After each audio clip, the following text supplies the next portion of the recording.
Well, the whole thing with Damon Dash and Lee Daniels has come to a boiling point. Damon Dash pulled up, got in his face, and asked him for his $2 million.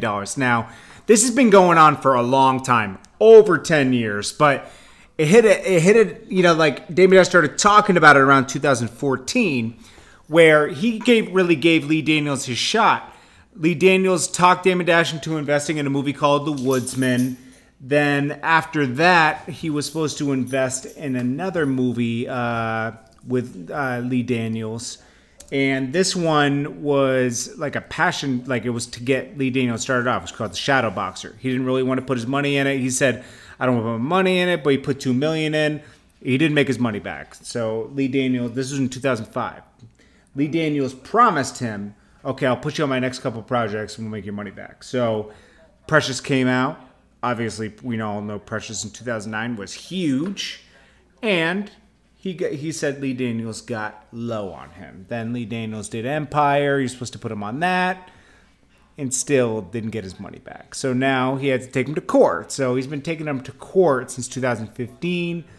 He happened to run into him the other day, and he got in his face. That was like, I think, last night or today. Now, Damon Dash has spoken about people he would never do business with again. Jay-Z, Rachel Roy, Kevin Hart. He put Kevin Hart in his first 2 movies, okay? Nobody else came back and reached back into him, or, he gave a lot of people their start, right? And Damon Dash is one of my favorite entrepreneurs. Even though he's outspoken at times, he's still a genius, okay? He's still a hustler, doesn't take no for an answer.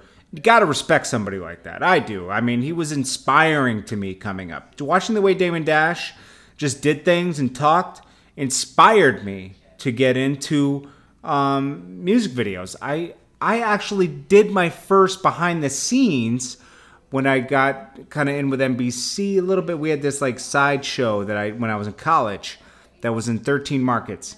I told Rockefeller that I worked for MTV. That's how I got into Cameron's Oh Boy video. And I was first year college, 18 years old at that video, pretending I would work for MTV. And, someone like Damon Dash inspired me. I actually interviewed him there. And anyways, so Damon Dash calls out Lee Daniels on Instagram.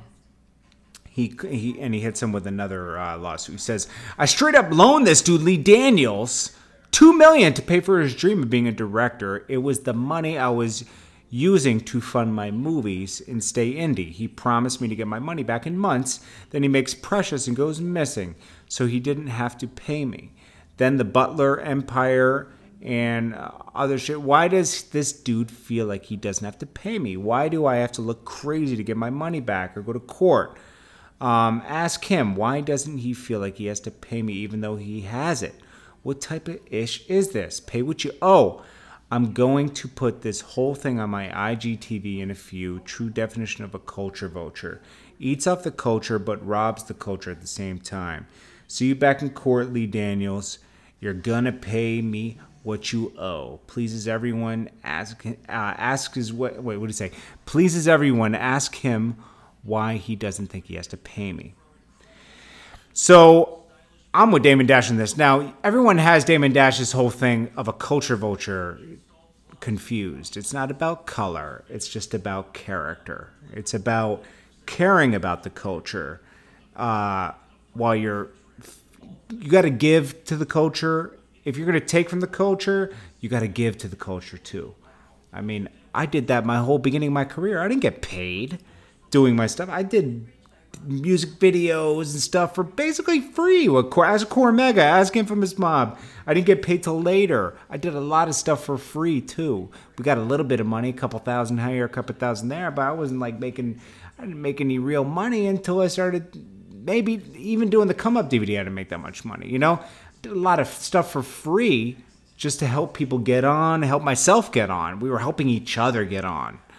Man, even a lot of Yo Gotti videos I did as a passion project because I believed in Yo Gotti. I believed in Titty Boy, who's now 2 Chainz, okay?